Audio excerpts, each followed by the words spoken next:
কবর থেকে মৃত মানুষের দেহের মাংস নিয়ে সেই মাংস ব্যবহার করে শুরু হয় ভয়ঙ্কর এক কালো জাদুর ঘটনা।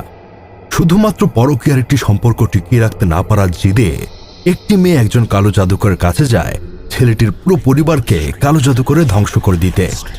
এরপর ওই জাদুকর মেয়েটির কথা মেনে নিয়ে ডেকে নিয়ে আসে সবচেয়ে অশুভ প্রকৃতির এক মৃতের আত্মাকে, যে আত্মা ওই পরিবারের প্রতিটা রক্ত সম্পর্কিত ব্যক্তিদেরকে 5 রাতের মধ্যে ধ্বংস করার প্রতিজ্ঞা নেয়।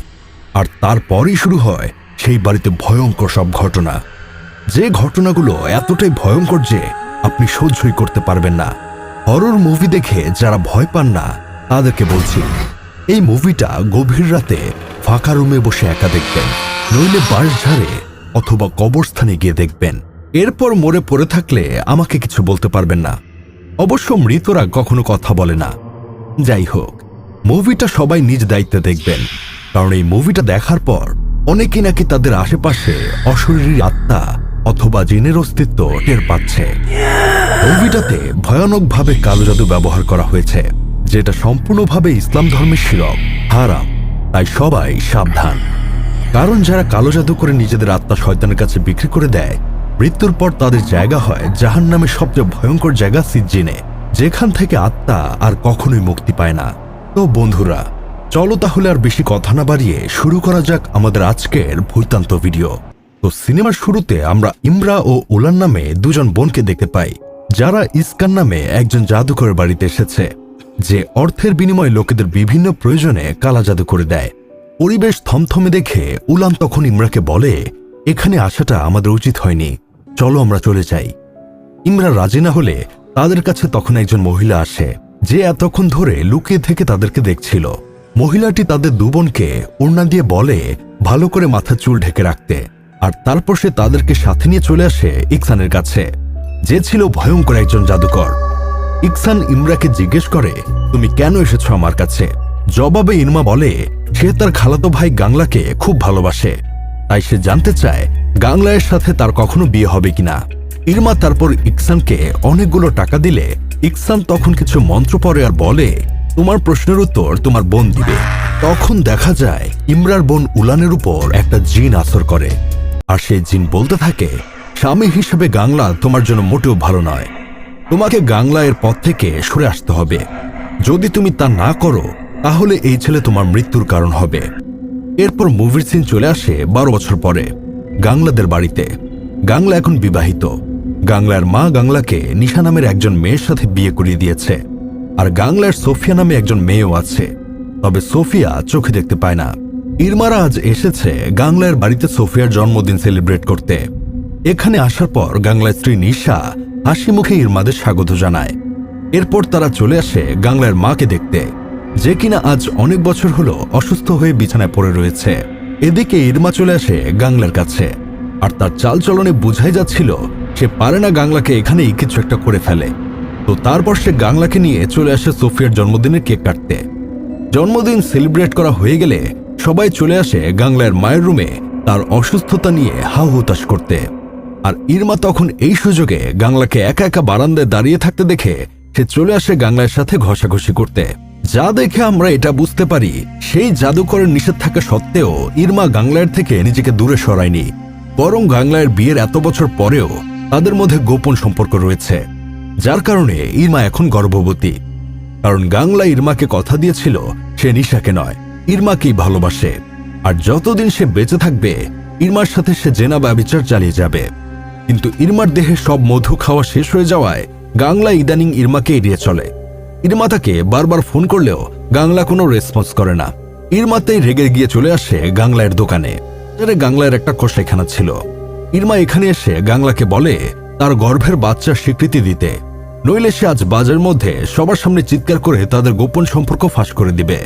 গাংলা কি করবে কিছু বুঝে উঠতে না পেরে ইরমাকে থামানোর জন্য ধাক্কা দিলে ইরমা তখন পড়ে গেলে তার গর্ভপাত হয়ে যায়, বাচ্চাটা নষ্ট হয়ে যায়। গাংলার কর্মচারী এসে ওখানে কি হয়েছে জিজ্ঞেস করলে জবাবে সে ইরমার গর্ভপাতের রক্ত লুকাতে গিয়ে তার পায়ের উপর গরুর রক্ত ফেলে দিয়ে সে বলে কিছু হয়নি, পা পিছলে ইরমা পড়ে গেছে। গাংলার এমন আচরণ দেখে ইরমার বুকটা কষ্টে কেঁপে ওঠে। গাংলা এরপর ইরমাকে হসপিটালে নিয়ে এসে কিছু টাকা তার হাতে ধরিয়ে দিয়ে বলে, আমাদের মাঝে যা কিছু ছিল সব শেষ, আজ থেকে তুমি আর কখনো আমায় বিরক্ত করবে না। গাংলা সম্পর্ক শেষ করে ফেলবে শুনে ইরমা তখন খুব কাঁদতে থাকে। আর সে বলে, তাহলে তুমি কেন বলেছিলে যে তুমি আমাকে ভালোবাসো? কেন তাহলে ভালোবাসার কথা বলে তুমি এতগুলো বছর ধরে আমার সাথে মেলামেশা করলে?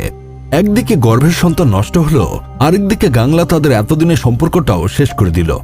যা ভেবে প্রচন্ড কষ্টে ইরমা কাঁদতে থাকলেও গাংলার মধ্যে কোনো অনুশোচনা ছিল না। তাকে দেখে মনে হচ্ছিল সে যেন হাফ ছেড়ে বেঁচেছে। পরিশেষে গাংলা চলে যাওয়ার সময় সে ইরমাকে বলে তার এখন একটা পরিবার আছে, তাই ইরমা যেন আর কখনো তার সাথে যোগাযোগ না করে। গাংলা তো চলে যায়, আর সে পেছনে ফেলে যায় ইরমাকে এক পৃথিবী সমান কষ্ট দিয়ে। যে কষ্ট সহ্য করতে না পেরে ইরমা প্রতিশোধের আগুনে জ্বলতে থাকে। তো পরদিন গাংলা মসজিদে নামাজ পড়তে আসলে ইমাম সাহেব তখন জাহান্নামের সবচেয়ে ভয়ঙ্কর স্তর সিজ্জিন সম্পর্কে আলোচনা করে, যেখানে সেই সব পাপিষ্ট আত্মা চিরকাল বন্দী থেকে আযাব ভোগ করবে যারা দুনিয়াতে মন্দ কাজে জড়িত ছিল। অন্যদিকে ইরমা রওনা হয়েছে সেই জাদুকরের আস্তানার উদ্দেশ্যে। তবে সে পথে যেতে যেতে শেষবারের মতো গাংলাকে একবার ফোন দেয় তাদের সম্পর্কটা ঠিক করার জন্য, কিন্তু এবারও গাংলা ইরমার সাথে বাজে ব্যবহার করে ফোন কেটে দেয়। ওদিকে গাংলার মেয়ে সোফিয়ার আবার হঠাৎ করে পেট ব্যথা শুরু হয়েছে, যা দেখে নিশা বেশ চিন্তায় পড়েছে। বন্ধুরা, মুভির এই সিনটাকে কেউ হালকাভাবে নিও না, কারণ এটাই এই সিনেমার সবচেয়ে গুরুত্বপূর্ণ সিন। এই সিন থেকে সিনেমার সব রহস্য উন্মোচিত হবে। তো এদিকে ইরমা চলে আসে সেই জাদুকর ইকসানের বাড়িতে। ইরমা ইকসানকে বলে সে চায় গাংলার জীবনে একমাত্র নারী হতে, আর তার জন্য সে সবকিছু করতে প্রস্তুত। ইকসান তখনও ইরমাকে সাবধান করে দিয়ে বলে, তুমি ইতোমধ্যে গাংলার জন্য অনেক সমস্যার মধ্যে পড়েছ, তাই তোমার উচিত এই পথ থেকে ফিরে আসা। কিন্তু না, ইরমা তবুও যেন কিছুই মানতে চায় না। সে এখানে আসার সময় বাড়ি থেকে তার সব গহনা নিয়ে এসেছিল। ইকসানকে সে তার পুরো গহনা দিয়ে অনুরোধ করে বলে তাকে সাহায্য করতে। ইকসান তখন জানতে চায় গাংলার বাড়িতে কে কে থাকে। জবাবে ইরমা বলে গাংলার স্ত্রী নিশা, তার মেয়ে সোফিয়া আর গাংলার অসুস্থ মা থাকে। জাদুকর তখন ইরমাকে বলে সে জিনদের মধ্যে সবচেয়ে ভয়ঙ্কর জিন আনজারের সাথে কথা বলবে এই সমস্যার সমাধান করতে, কারণ এই জিন আনজার মুসলমানদের অনেক ঘৃণা করে। আর এই আনজার জিনকে আহ্বান করতে তার লাগবে একটা মহিষের নারী ভুঁড়ি এবং সদ্য মারা যাওয়া একটা মৃত লাশের হাড় ও মাংস, আর তারপর তাকে নিশার চুল, রক্ত বা নখ এনে দিতে হবে। সাথে নিশার একটা ছবিও লাগবে। তাহলে সে নিশাকে এমন এক কালা জাদু করবে যাতে আনজার জিন নিশাকে ও তার রক্ত সম্পর্কিত সকল আত্মীয়কে 5 রাতের মধ্যে মেরে ফেলবে। এই জাদুর ফলে সোফিয়াও মারা যাবে বুঝতে পেরে ইরমা তখন ইকসানকে বলে সোফিয়ার তো কোনো দোষ নেই, আর ও খুবই ছোট, তাই ওকে যেন মারা না হয়। উত্তরে ইকসান বলে সম্ভব না, নিশার সকল রক্ত সম্পর্কিত আত্মীয়কেই মরতে হবে। আর তাছাড়া তুমি সোফিয়াকে নিয়ে ভাবছো কেন? তোমারও তো পেটের বাচ্চা ওদের কারণেই মারা গেছে। এটা শুনে ইরমার মধ্যে প্রতিহিংসার আগুন যেন আবারও জ্বলে ওঠে। তো ইরমা চলে যাবার পর সেই জাদুকর তার কাজে লেগে পড়ে। প্রথমে সে একটা মহিষ কেটে তার পেটের ভিতর থেকে সব নারী ভুঁড়িগুলোকে বের করে আনে, আর তারপর সে একটা নতুন কবর খুঁড়ে কবরের ভেতর থেকে লাশ বের করে আনে, এবং সেই লাশের থেকে সে কিছুটা হাড় ও মাংস কেটে নেয়। আর ওদিকে ভোর হলে ইরমা চলে আসে গাংলার বাড়িতে নিশার চুল নিতে। এখানে এসে সোফিয়ার সাথে সে কিছুক্ষণ গল্প করে, আর তারপর প্রস্তাব চাপ দিয়েছে বলে বাথরুমে এসে চিরুনি থেকে নিশার চুল নিয়ে নেয়। এরপর সে যখন চুল নিয়ে বের হতে নেবে তখন তার চোখ পড়ে ডাস্টবিনে নিশার ব্যবহার করা একটা প্যাডের দিকে। জাদুকর তো বলেছিল চুলের থেকে রক্ত ব্যবহার করে জাদু করলে জাদু বেশি শক্তিশালী হয়, তাই ইরমা তখন নিশার মাসিকে রক্তমাখা প্যাডটা নিয়ে নেয়। এরপর সে তড়িঘড়ি করে গাংলার বাড়ি থেকে চলে যেতে চাইলে সোফিয়া তাকে আটকে দিয়ে বলে, তুমি আমাকে ওয়াদা করে বলো পরের বার তুমি যখন আসবে তখন আমার সাথে খেলবে। নিষ্পাপ সোফিয়ার মুখের দিকে চেয়ে ইরমা কেঁদে ফেলে, কারণ সে তো জানে সে তার ভালোবাসাকে ফিরে পাবার জন্য সোফিয়ার কত বড় ক্ষতি করতে যাচ্ছে। হয়তোবা এর পরের বার সে যখন আসবে সোফিয়া তখন মারা যাবে। এসব কিছু ভেবে ইরমা তখন ভাবতে থাকে সে ওই কালা জাদু করবে না। কিন্তু ফিরে আসার সময় গাংলার সাথে ইরমার দেখা হলে গাংলা আবারও ইরমার সাথে বাজে ব্যবহার করে। এতে করে ইরমাও রেগে গিয়ে চলে আসে জাদুকরের কাছে কুফরি করে সবকিছু শেষ করে দিতে। তো ইরমা এরপর জাদুকরের কাছে এসে নিশার চুল, ছবি আর মাসিকের রক্তমাখা প্যাডটা দেয়। নিশার রক্তমাখা প্যাড হাতে পেয়ে জাদুকর খুশি হয়ে বলে, এটা নিয়ে এসে তুমি ভালো করেছ, কারণ চুলের চেয়েও রক্তের উপর কুফরি করলে সেটা বেশি কাজে লাগে। তো জাদুকরের পর সেই প্যাডটা কেটে নিশার রক্তগুলোকে একটা পানির পাত্রে মিশায়। এরপর সে ওই রক্তের ভেতরে নিশার ছবিটা ডুবিয়ে একটা ব্লেড দিয়ে সে নিশার ছবিটাকে আড়াআড়ি ভাবে কেটে দেয়। তারপর সেই পাত্রে মহিষের নাড়ি ভুঁড়িগুলোই মেশাতে থাকে, যা দেখে ইরমার তখন খুব ঘেন্না লাগতে থাকে, কিন্তু তবুও সে চুপচাপ বসে দেখতে থাকে। জাদুকর এরপর নিশার রক্তমাখা সেই মহিষের নাড়ি ভুঁড়িগুলোকে তুলে কবর থেকে তুলে আনা মৃত লাশের হাড়ের সাথে সেই নাড়ি ভুঁড়িগুলোকে পেঁচিয়ে কুফরি মন্ত্র পড়তে শুরু করে। এতে কিছুক্ষণের মধ্যেই সেখানে ভূমিকম্প হতে শুরু করে, মানে সে ভয়ঙ্কর আনজার জিন সেখানে চলে এসেছে। জাদুকর এরপর নিশার রক্তমাখা ছবির টুকরোগুলোকে কুকুরের খাবারের সাথে মিশিয়ে সেই খাবারগুলোকে তার কুকুরকে খাইয়ে দিতে বলে, আর তারপর জাদুকর ইরমাকে বলে কালো জাদু করা সম্পন্ন হয়েছে, আজ রাত থেকে তার ইচ্ছা পূরণ হওয়া শুরু হবে এবং আগামী 5 রাতের মধ্যে নিশার রক্ত সম্পর্কিত সকল আত্মীয় মারা যাবে। যা শুনে ইরমার বুকটাও কেঁপে ওঠে। তো এরপর শুরু হয়ে যায় ভয়ঙ্কর অধ্যায়ের প্রথম রাত। রাত তখন 3টা বাজে। গাংলা শুয়ে ঘুমাচ্ছে আর নিশা তার ঘরে তাহাজ্জুদের নামাজ আদায় করছে। এমন সময় সে দেখে তার সামনে একটা মহিষের কাটা মুন্ডু এসে পড়ে, আর তার গায়ের উপরে পড়ে রক্তমাখা মহিষের সব নাড়ি ভুঁড়ি, যা দেখে নিশা ভয়ে প্রচুর চিল্লাতে থাকে। নিশার চিৎকার শুনে গাংলা সেখানে এসে দেখে কিছুই নেই। নিশা গাংলাকে তখন এটা বলার চেষ্টা করে যে সে কি দেখেছে, কিন্তু গাংলা তো নিশার কথার কোনো পাত্তা না দিয়ে উল্টো সে তার সাথে আরো চিল্লাতে থাকে আর বলে রাত 3টা বাজে, এত রাতে নিশার আজে বাজে কথা সে শুনতে পারবে না। এই বলে সে চলে যায়। তো পরদিন সকালে নিশাকে দেখা যায় সে সোফিয়ার রুমে এসেছে বিছানা গোছাতে। তখন হঠাৎই একটা কাচের বোতল তার পায়ের পাশ দিয়ে গড়িয়ে চলে যায়।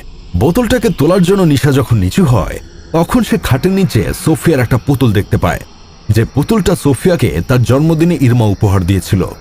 পুতুলটাকে দেখতে পেয়ে নিশার মধ্যে হঠাৎ পরিবর্তন শুরু হয়, আর সে পাগলের মতো পুতুলটার গলা চেপে ধরে সেটাকে মেরে ফেলার চেষ্টা করে।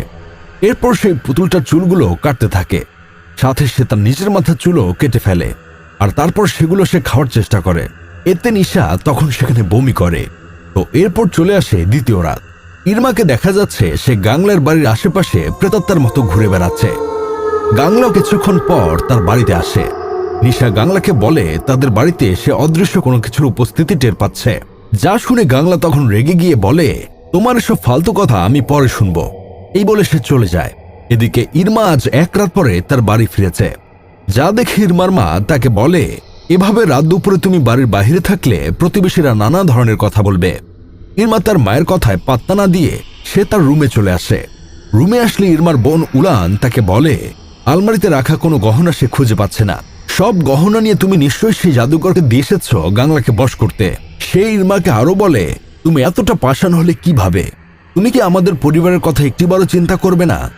উলানের এসব জ্ঞানীগুণী কথা শুনতে ইরমার ভালো লাগে না, তাই সে তখন তার বোনকে জোর করে রুম থেকে বের করে দিয়ে সে শুয়ে পড়ে। রাত গভীর হলে সে শুনতে পায় কেউ তার রুমের দরজা খুলে ফেলেছে। ইরমা মনে করে উলান হয়তো এসেছে, কিন্তু না। এদিক সেদিক তাকিয়েও সে কাউকে দেখতে না পেয়ে বাতি নিভিয়ে শুয়ে পড়ে। এরপর সে বুঝতে পারে কেউ তার শরীরে থাকা কাঁথা টেনে নামিয়ে নিচ্ছে। ইরমা ভয়ে ভয়ে তখন বাতি জ্বালিয়ে দিলে সে অনুভব করে কেউ তার পেছনে শুয়ে রয়েছে। হঠাৎ করে পেছনে ফিরে তাকাতেই সে দেখে উলান শুয়ে আছে উল্টো দিকে মুখ করে। ইরমা তখন উলানকে ডাকলে সে দেখে উলানের মুখ ভয়ঙ্করভাবে পুড়ে রয়েছে, আর তার মুখ থেকে লাশ খাওয়া কবরের পোকাগুলো বের হচ্ছে, যা দেখে ইরমা তখন ভয়ে দৌড়ে তার রুমের দরজা খুলে। তখন সে দরজাতে উলানকে দাঁড়িয়ে থাকতে দেখে। পেছনে ফিরে তাকাতেই সে দেখে বিছানা একদম ফিটফাট, সেখানে কিছু নেই। অপরদিকে নিশা তার ঘরে বসে নামাজ পড়ছিল। তখন হঠাৎই তার প্রচন্ড খারাপ লাগতে শুরু করে। সোফিয়া আসে নিশাকে জিজ্ঞেস করে মা তোমার কি হয়েছে? নিশা কিছু বলতে পারে না। প্রচন্ড যন্ত্রণায় সে তখন রক্ত বমি করে, আর তার মুখ থেকে অদ্ভুত রকমের ভয়ঙ্কর সব পোকা বেরিয়ে আসে। নিশা এরপর বাথরুমে এসে সেই পোকাগুলোকে একটা জারে আটকে রাখে, আর ফ্রেশ হয়ে সে চলে আসে তার শাশুড়ির শরীর মুছিয়ে দিতে। শরীর মুছিয়ে দেওয়ার সময় নিশা হঠাৎই আবার বদলে যায়, আর শাশুড়ির মুখ চেপে ধরে তাকে মেরে ফেলতে নেয়। কিন্তু কিছুক্ষণের মধ্যেই সে তার জ্ঞানে ফিরে এলে সে তার শাশুড়ির হাত ধরে কাঁদতে থাকে আর ক্ষমা চায়। সে নিজেও বুঝতে পারছিল না যে তার সাথে বারবার এসব কি হচ্ছিল। নিশা খুব চিন্তায় পড়ে যায়। এসব কিছু ভাবতে ভাবতে নিশা রান্নাঘরে এসে শাশুড়ির খাওয়ার জন্য স্যুপ বসিয়ে দেয়, আর তারপর সে আবারও ওয়াশরুমে যায়। ওয়াশরুমে এসে নিশা সেই পোকা ভর্তি জারটা বের করলে সে দেখে জারটা ফাঁকা, এখানে কোনো পোকা নেই, যা দেখে সে খুব অবাক হয়ে যায়। তবে এর চেয়ে বেশি অবাক তো সে বাথরুম থেকে বের হয়ে হয়, কারণ এত বছর ধরে প্যারালাইজড হয়ে বিছানায় পড়ে থাকা গাংলার মা আজ হঠাৎ হাঁটতে শুরু করেছে। এবং সে কাউকে কিছু না বলে রান্নাঘরে এসে চুলার উপরে থাকা ফুটন্ত স্যুপগুলো নিয়ে সে তার মাথায় ঢালতে থাকে, যা দেখে নিশা অসহায়ের মতো শুধু চিৎকার করতে থাকে। কিন্তু এতে কোনো লাভ হয় না। গাংলার মা নির্মমভাবে মারা যায় এবং এরই মধ্য দিয়ে এই বাড়িতে মৃত্যুর খেলা শুরু হয়। তো এরপর সেই রাতে গাংলার মায়ের লাশের জানাজা পড়ার আগে গ্রামবাসীরা সবাই বসে আত্মার মাগফিরাতের জন্য দোয়া কালাম পড়ছিল। আর নিশাকে দেখা যায় সে তার শাশুড়ি এমন ভয়ানক মৃত্যুতে খুব কাঁদছিল, কারণ সে তার শাশুড়িকে তার নিজের মায়ের মতোই ভালোবাসত। তো এরপর ইমাম সাহেব জানাজা নামাজ পড়ানো শুরু করলে দেখা যায় সবার সাথে ইরমাও নামাজ পড়তে দাঁড়িয়েছে। নামাজে থাকা অবস্থায় হঠাৎই ইরমা বুঝতে পারে কেউ তার কাঁধে হাত দিচ্ছে, তবে পাশ ফিরে তাকালে সে কাউকে দেখতে পায় না।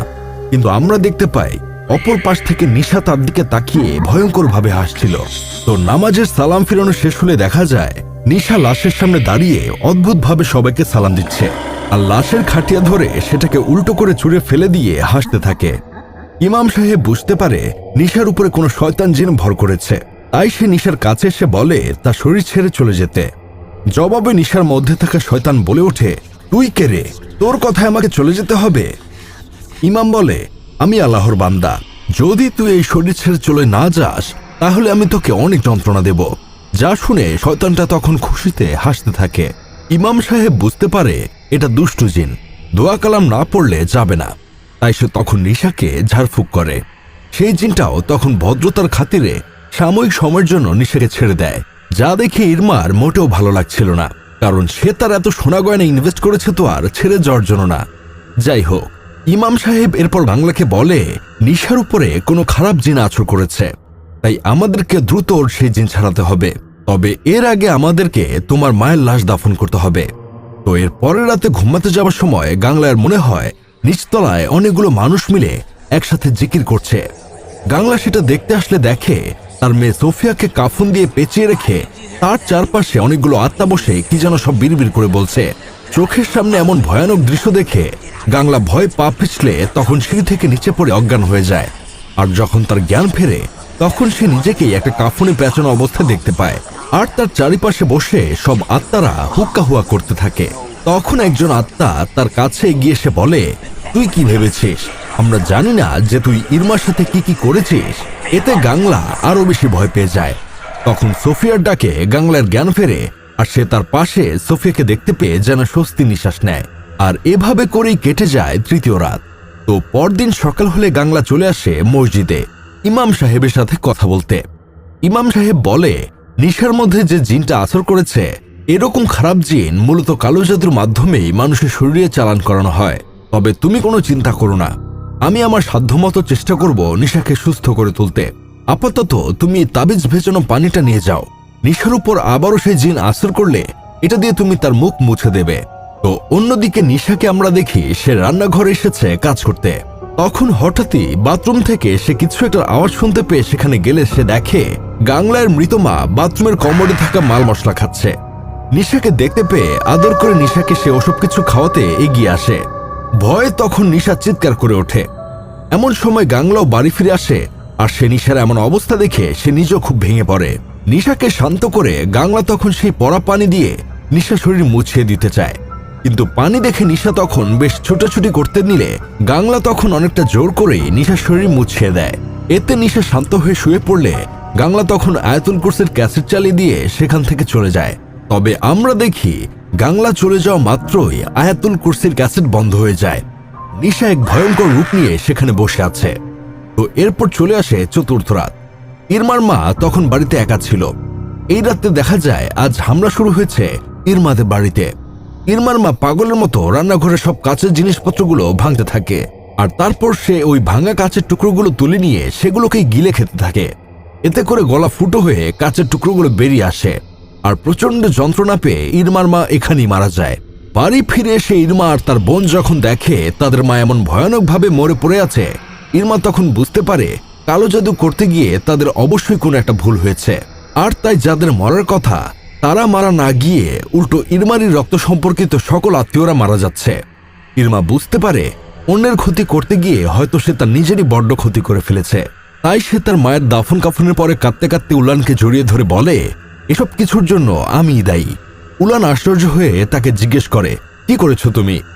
জবাবে ইরমা বলে, নিশাকে কালো জাদু করে মেরে ফেলার জন্য ইকসানের কাছে গিয়েছিলাম আমি, কিন্তু এরপর থেকে নিশা আর তার রক্ত সম্পর্কিত আত্মীয়রা মারা যাবার পরিবর্তে আমারই রক্ত সম্পর্কিত আত্মীয়রা মারা যাচ্ছে। উলান কাঁদতে কাঁদতে বলে, কি সর্বনাশ করে এসেছো তুমি? মা আর খালার পরে তাদের রক্ত সম্পর্কিত আত্মীয়ত্ব এখন তুমি আর আমি আছি। গাংলাকে পাবার জিদের কারণে তুমি আমাদের সবাইকে মেরে ফেলছো। এবার তো তবে আমার পালা। ইরমা ঘাবড়ে গিয়ে বলে, না, আমি তোমাকে মরতে দেব না, যেভাবেই হোক আমি সবকিছু ঠিক করে ফেলব। এই বলে তারা দু বোন জড়াজড়ি করে কাঁদতে থাকে। ওদিকে নিশার উপরে আবারও সেই শয়তানটা ভর করে, আর এবার সে নিশাকে ফাঁস লাগিয়ে মারার চেষ্টা করে, কিন্তু গাংলা ঠিক সময় মতো চলে এসে নিশাকে সে উদ্ধার করে। নিশার অবস্থা আজ খুবই খারাপ হয়ে আছে।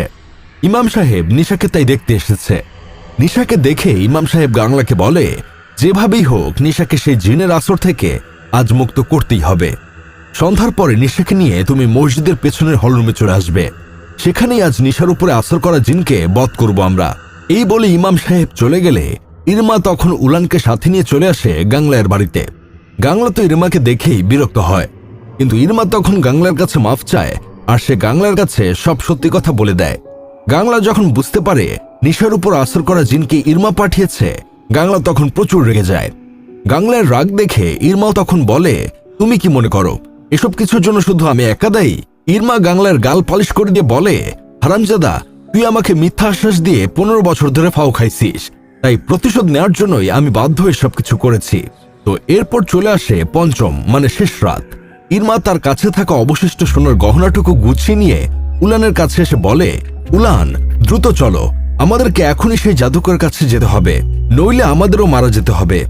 ইরমা লক্ষ্য করে উলান তার কথায় কোনো সাড়া দিচ্ছে না, সে মাথা নিচু করে বসে আছে। পরক্ষণে উলান আহা হা করে ওঠে আর ইরমার উপর আক্রমণ করে। বহু কষ্টে ইরমা নিজেকে সেই আক্রমণ থেকে বাঁচিয়ে নিজেকে একটা রুমে বন্দি করে রাখে। কিছুক্ষণ পর বাহিরে সে উলানের কোনো সারা শব্দ না পেলে ভয়ে ভয়ে সে তার রুম থেকে বেরিয়ে আসে।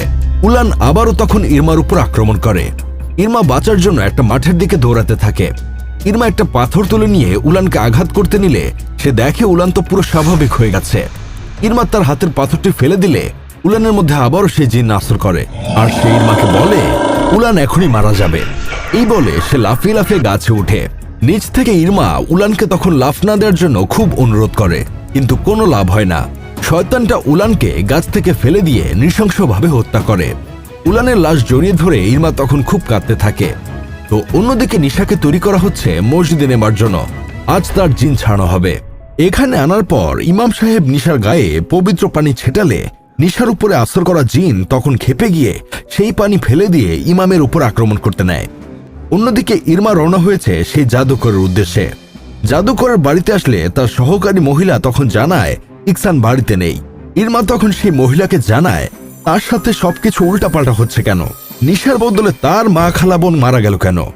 মহিলাটি তখন ইরমাকে জানায়, তুমি কার রক্ত নিয়ে এসেছিলে? যা শুনে ইরমা তখন একদম নিশ্চুপ হয়ে যায়। সে বুঝতে পারে রক্ত আনতে গিয়েই সে হয়তো ভুলটা করেছে, হয়তো সে ভুল কোনো মানুষের রক্ত এনেছিল। তাই সে তখনই জাদুকর ইকসানের সাথে দেখা করতে চায়, কারণ নইলে যে সে নিজেও বাঁচতে পারবে না এটা সে বুঝে যায়। কিন্তু ওই বৃদ্ধা মহিলা তাকে বাধা দেয়। সে বলে, এখন অনেক দেরি হয়ে গিয়েছে, জাদুকরের সাথে দেখা করেও কোনো লাভ নেই। ইরমা প্রচন্ড রেগে যায়। সে ওই মহিলাকে ধাক্কা মেরে ফেলে দেয়। এতে সে বৃদ্ধা মাথায় আঘাত পাওয়ায় সেখানেই মারা যায়। কিন্তু এতে ইরমার বিন্দুমাত্র আফসোস হয় না, কারণ সে এখন নিজে বাঁচতে চায়। তো রুমের ভেতরে এসে সে ইকসানকে পাগলের মতো খুঁজতে থাকে, আর সে কেঁদে কেঁদে বলতে থাকে, আমি গাংলার সাথে থাকতে চাই না, আর কেউ যেন মারা না যায়, আমি শুধু বাঁচতে চাই। ওদিকে নিশাকে পবিত্র আয়াত লেখা একটা চাদর দিয়ে ঢেকে ফেলা হয়, আর জিন ছাড়ানোর জন্য ইমাম সাহেব খুব চেষ্টা করতে থাকে। কিন্তু ইমাম সাহেব জিন ছাড়ানোর আয়াত না জানায় আর এমনি শুধু দোয়া কালাম পড়ায়, জিনের তো কিছু হয়ই না। সে আরো ক্ষেপে যায়। নিশাকে হাওয়ায় তুলে নেওয়া হয়, আর সে গাংলাকে বলে, উত্তর ছেলে, তুই ইরমার বাচ্চাকে হত্যা করেছিস, তোর পরিবারের সাথে এবার তোকেও মরতে হবে। ওদিকে ইরমার উপর আক্রমণ শুরু হয়ে গেছে। কোনো এক ভয়ঙ্কর শক্তি ইরমার হাত পাগুলোকে ভাঙতে শুরু করেছে এবং পরিশেষে ইরমাকে মোচড়িয়ে মোচড়িয়ে নৃশংসভাবে হত্যা করে। পাশে দাঁড়িয়ে থেকে যা সবকিছুই সেই জাদুকর শুধু দেখতে থাকে। অন্যদিকে নিশাকে নিয়ে তো জিনেরা খেলাধুলা করছে। ইমাম সাহেব বুঝতে পারে না সে কি করবে। সে তখন তার শেষ চেষ্টা করার জন্য তার সহকারীকে এক বিশেষ লাঠি আনতে বলে। ইমাম সাহেব সেই লাঠি ব্যবহার করার আগেই নিশা ভয়ানক জোরে একটা শব্দ করে। এতে সেখানে থাকা জানালার কাঁচ ফেটে গিয়ে উপস্থিত সবাইকে আঘাত করে, যার দরুন ইমাম সাহেব সহ সবাই তখন জ্ঞান হারিয়ে পড়ে থাকে।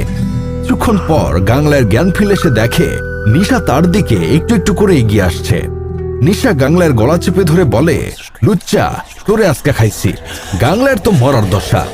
ইমাম সাহেবের জ্ঞান ফিরে এলে সে তখন তার সেই বিশেষ লাঠি দিয়ে গাংলাকে বাঁচানোর জন্য নিশার মাথায় বাড়ি মারে। এতে সে সেখানেই অজ্ঞান হয়ে যায়। এই বিশেষ লাঠির কাজ হচ্ছে, এই লাঠি দ্বারা সত্যি জিনে আক্রান্ত রোগীর মাথায় যদি বাড়ি মারা হয় তাহলে জিন মারা যায়, কিন্তু রোগীর কিছুই হবে না। কিন্তু যদি রোগীর উপর জিন আসর না করে থাকে তাহলে কি হবে সেটা সে জানে না। আর ঠিক তখনই সেখানে চলে আসে সোফিয়া, যাকে দেখে ইমাম সাহেব বুঝে যায় জিন নিশার উপরে না, জিন আসলে আসর করেছে সোফিয়ার উপর, আর সেই এতদিন ধরে দূর থেকে সবকিছু নিয়ন্ত্রণ করছে। এই পর্যায়ে সে মুভি চলে যায় ফ্ল্যাশব্যাকে। বন্ধুরা, ওই যে তোমাদের বলেছিলাম না, মুভির সবচেয়ে গুরুত্বপূর্ণ ঘটনা যেখানে সোফিয়ার পেট ব্যথা করছিল, মুভি চলে আসে সেখানে। আসলে সেদিনই প্রথম সোফিয়ার পিরিয়ড শুরু হয়, তাই তার মা সোফিয়াকে প্যাড পরায় আর ব্যবহার করা প্যাড এনে বাথরুমের ডাস্টবিনে ফেলে। ইরমা চুল নিতে এসে বাথরুমে রক্তমাখা প্যাড দেখতে পেয়ে মনে করে এটা নিশার প্যাড, আর ভুলটা সে এখানেই করে। নিশা মনে করে সোফিয়ার রক্তের উপর ভুলক্রমে কালা জাদু প্রয়োগ হয়। এতে করে নিশার পরিবর্তে সোফিয়ার রক্ত সম্পর্কিত আত্মীয়রা এক এক করে মারা যায়। প্রতিটি মৃত্যুর সময় সোফিয়া সেখানে উপস্থিত ছিল এবং সেই সবকিছু নিয়ন্ত্রণ করত ঠিক এইভাবে। এই আনজার জিন শক্তিশালী হবার সাথে সাথে বেশ বুদ্ধিমানও ছিল, তাই তো তারা সোফিয়ার উপর আসর করে নিশাকে পাগল বানিয়ে রাখে, যাতে সবাই মনে করে জিন নিশার উপরে আসর করেছে এবং সবাই নিশার উপর থেকে জিন ছাড়ানো নিয়ে ব্যস্ত থাকে, যাতে করে আসল অপরাধী তার কাজ শেষ করার আগ পর্যন্ত ধরা ছোঁয়ার বাহিরে থাকে। সবকিছু বুঝতে পেরে গাংলা তখন বাঁচার জন্য সোফিয়ার কাছে ক্ষমা চাইতে থাকে, কিন্তু সোফিয়া এসবে পাত্তা দেয় না। সে দূর থেকে গাংলার গলা টিপে ধরে তার ঘাড় মটকে দেয়। এতে গাংলা সেখানেই মারা যায়। আর ইমাম সাহেব তখন পবিত্র আমানুর রাসূল পরে সোফিয়ার দিকে তার তসবিহ ছুঁড়ে মারলে সোফিয়া তখন অনেক জোরে চিৎকার করে তার জ্ঞান হারিয়ে ফেলে। তো এরপর মুভিতে একটা আর্টিকেল লেখা দেখা যায়, যেখানে বলা হয় তুর্কির একটা মসজিদের বেসমেন্টে একটা পরিবারকে খুব ভয়ানক অবস্থায় পাওয়া যায়। পরিবারের পুরুষটিকে ঘাড় ভাঙা মৃত অবস্থায় ও তার স্ত্রীকে অজ্ঞান অবস্থায় পাওয়া যায়, তবে তাদের মেয়েকে সুস্থ অবস্থায় পাওয়া যায়। কিন্তু তার দেখাশোনা করার জন্য তাদের কোনো আত্মীয় স্বজনকে জীবিত অবস্থায় পাওয়া যায়নি। লোকটির দুজন খালাতো বোনের লাশ দুটি আলাদা স্থান থেকে উদ্ধার করা হয়েছে। লোকটির স্ত্রীকে গুরুতর অসুস্থ অবস্থায় হাসপাতালে ভর্তি করা হয়েছে, যে এখনো কোমায় রয়েছে। ডাক্তাররা এখন পর্যন্ত তার কোনো রোগ খুঁজে পায়নি।